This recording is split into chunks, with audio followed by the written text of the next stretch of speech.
కార్యక్రమానికి వస్తున్నాయి. చాలా మంది లైన్ లో ఉన్నారు రాష్ట్రం నలుమూల నుంచి. ముందుగా రాజమండ్రి నుంచి ప్రసాద్ లైన్ లో ఉన్నారు. ప్రసాద్, మీరు అడగదలుచుకున్నది సూటిగా చిరంజీవి గారిని అడగండి, ఉపోద్ఘాతాలు లేకుండా సూటిగా మీ ప్రశ్న అడగండి దయచేసి. టీవీ వాల్యూమ్ తగ్గించండి. నమస్తే అండి. నమస్తే. నమస్తే ప్రసాద్ గారు. చిరంజీవి గారండి? అవునండి, నేను చిరంజీవిని. నేను మీ ఫ్రెండ్స్ అండి. ఓకే ప్రసాద్ గారు, మీ అభిమాని అండి నేను. థ్యాంక్స్ అండి. చెప్పండి మీ ప్రశ్న అడగండి. అదే ఇప్పుడు మీరు అడిగిన ప్రశ్నకి ఇప్పుడు ఆ సార్ చెప్పారు కదా, చిరంజీవి గారు మీకు సమాధానం చెప్పారు కదండి. అది ఈవీఎంల పార్టీ తప్ప మా ప్రజారాజ్యం పార్టీ ఓటమి కాదండి. మీరు సమాధానం చెప్తున్నారా చిరంజీవి గారి తరఫున? చిరంజీవి గారు. ఓకే ప్రసాద్ గారు, థ్యాంక్ యూ. మీరు చెప్పదలుచుకుంది అర్థమైంది. ప్రసాద్ గారు, చాలా సంతోషం. కాకపోతే ఏంటంటే మన ఎన్నో కారణాల్లో మీరు అన్నటువంటి ఈవీఎంస్ కూడా ఒక కారణం అయి ఉండొచ్చేమో. బట్ దాని మీద శాస్త్రీయ నిర్ధారణ లేకుండా నాలాంటి వాడు దాని మీద స్పందించడం సబబు కాదు.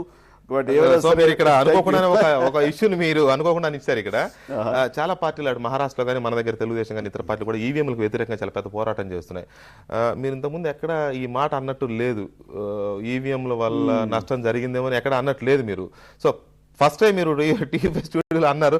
ఏంటి ఈవీఎంల మీద మీకున్న అనుమానం ఏంటి? ఈవీఎంల మీద నాకున్న అనుమానం అన్నది చాలా చోట్ల నాయకులు వాళ్ళు ఇచ్చినటువంటి ఫీడ్బ్యాక్ మూలంగా మేబీ ఉండొచ్చు, ఎందుకు ఉండకుండా ఉండాలి, ఏదో ఉండొచ్చు అనే అనుమానం మాత్రం డెఫినెట్గా ఉంది. ఈ అనుమానం నాకే కాదు, ఎంతో మందికి అపోహలు అనుమానాలు ఖచ్చితంగా ఉన్నాయి. కాబట్టి దాన్ని నివృత్తి చేయాల్సిన బాధ్యత ఉన్నది.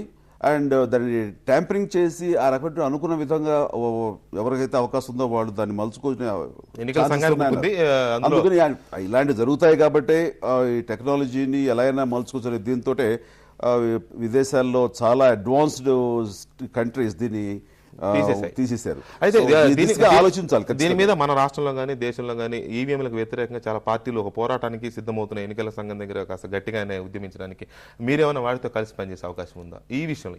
ఈ విషయంలో నేను కనుక కన్విన్స్ అయితే ఖచ్చితంగా దీని మీద వాళ్ళతో పాటు చేయగలరు. రైట్. ఖమ్మం నుంచి రఘు లైన్ లో ఉన్నారు. రఘు, ముందుగా మీ టీవీ వాల్యూమ్ ఏమైనా ఉంటే అది ఆఫ్ చేయండి, తర్వాత మీ క్వశ్చన్ సూటిగా అడగండి దయచేసి. నేను టీవీ ముందే లేదు, చెప్పండి. ఓకే, చెప్పండి మీ క్వశ్చన్ ఏంటో సూటిగా అడగండి. అదే నేను అండి, ఈ పోలవరం విషయంలో మీరు యాత్ర తీసుకుంటున్నారు, బాగానే ఉందండి. కానీ మరి ముంపు ప్రాంతం అంతా ఖమ్మం జిల్లాలో ఉంది. అక్కడ వేల కుటుంబాలు నిర్వాసితులయ్యారు. అక్కడ ప్యాకేజీ సరిగ్గా ఇవ్వలేదు. అది కాకుండా ఇంతవరకు కొన్ని చోట్ల మన ఇళ్లు మునిగిపోయి ల్యాండ్ మిగులుతుంది, కొన్ని చోట్ల ల్యాండ్ మునిగిపోయి ఇళ్లు మిగులుతుంటే వాళ్ళకి కంపెన్సేషన్ ఇవ్వట్లేదు. బట్ వాళ్ళ విషయం కూడా పట్టించుకోకపోతే, ఎందుకంటే లాభం జరిగేదే మొత్తం కోస్టల్ బెల్ట్ ఉత్తరాంధ్ర దాకా, అటు రాయలసీమ దాకా అనుసంధానం పేరు మీద. సో మీరు అనేది ఏంటంటే ఖమ్మం మునిగేదంతా ఖమ్మం కాబట్టి ఖమ్మం విషయంలో మీరు ఎలాంటి మీ విధానం ఏంటనేది చిరంజీవి గారిని అడగబోతున్నారు మీరు. దాంతో పాటుగా ఇందిరా సాగర్, దుమ్ముగూడెం కూడా నేషనల్ ప్రాజెక్ట్ కింద తీసుకోవాల్సింది డిమాండ్ చేస్తే బాగుంటది అని చెప్పి అడుగుతారు. Okay, right. అంటే ఆయన క్వశ్చన్ లో క్లారిటీ ఏంటంటే ఎందుకంటే దీని మూలంగా ఎవరైతే ఇది బహుళార్థక సాధక ప్రాజెక్ట్ ఖచ్చితంగా అత్యధిక శాతం అన్ని ప్రాంతాల వారికి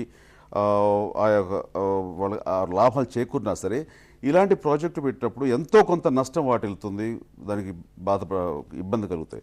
అలాంటి నిర్వాసితులు ఎవరైనా ఉంటే మాత్రం వాళ్ళకి ఖచ్చితంగా పూర్తి స్థాయిలో సంతృప్తికరమైన స్థాయిలో న్యాయం చేయాలి, న్యాయం జరగాలి. అండ్ ఇప్పుడు ఉన్నటువంటి ఆర్ఆర్ ప్యాకేజ్ భారతదేశంలో ఇలాంటి సమయంలో ఇచ్చిన ప్యాకేజ్ ద బెస్ట్ ప్యాకేజ్ అని ఆయా సంఘాలు ఆయా చెప్తున్నా ఉన్నా సరే, ఇతరులు కూడా ఒప్పుకున్నారు, మన కొన్ని సంఘాలు కూడా ఒప్పుకున్నాయి బట్ ఏవైనా సరే అందులో కూడా ఇందాక ఆయన చెప్పినట్లుగా హౌస్ వాళ్ళు ఉన్న ఇళ్ళు అవి ముంపు ప్రాంతాల్లో ఉంటే కనుక వాళ్ళకు ఉన్నటువంటి పొలాలు అవి మరో చోట అవి ముంపు గురి కానప్పుడు వీళ్ళకి కాంపెన్సేషన్ ప్రభుత్వం ఓటు ఇంటి వరకు ఇచ్చుకుంటే కనుక మరి రేపొద్దున ఆ పొలాలకి ఎక్కడో దూరంగా ఇచ్చుకుంటే ఆ పొలాలు వాళ్ళకి కాకుండా పోతున్నాయి. సో ఇలాంటి బాధలు ఉన్నాయి. ఇవన్నీ కూడాను ఖచ్చితంగా వాళ్ళు శ్రద్ధ వహించి ఏ ఒక్కరికి అన్యాయం జరగకుండా ప్రతి ఒక్కరికి పూర్తి స్థాయిలో న్యాయం జరిగేలాగా ఇప్పుడు ఉన్నటువంటి ప్యాకేజ్, అది ఎప్పుడో ఇచ్చిన ప్యాకేజ్, అది మెరుగైన ప్యాకేజ్ ఇవ్వాలి. ఎలాగైతే కనుక ఈ బడ్జెట్ మన ప్రాజెక్ట్ సంబంధించి నిర్మాణ వ్యయం పెరుగుతూ వచ్చిందో ఉన్నటువంటి కాలమాన పరిస్థితులు బట్టి వాళ్ళ స్థితిగతులను బట్టి అవి కూడా పెరగాల్సిన పరిస్థితి ఉంది. ఎకరానికి అది 1,40,000 ఇచ్చాకంటే అది ఖచ్చితంగా 2 lakhs ఇవ్వాలి అన్నది కూడా మేము రేపు భవిష్యత్తులో మేము డిమాండ్ చేయబోట్లో ఉంటుంది. ఆ రకంగా వారికి అన్యాయం చేయడం జరగదు. అండ్ ఇలాంటివి ఎంతో కొంత త్యాగం చేయడానికి సమాయుత్తమైనటువంటి ఆ ప్రాంత వాసులకి నేను హృదయపూర్వక నిజంగా ధన్యవాదాలు చెప్తున్నాను. మన రాష్ట్రం బాగుండాలని విస్తృత హృదయంతో వాళ్ళందరూ కూడా విశాల హృదయంతో వాళ్ళందరూ కూడా సమాయుత్వం ఈ రోజు చేస్తారు. వాళ్ళందరూ కూడా త్యాగ పురుషులు, త్యాగం చేసే గొప్ప వ్యక్తి. బట్ వాళ్ళకి మాత్రం అన్యాయం చేయకూడదు.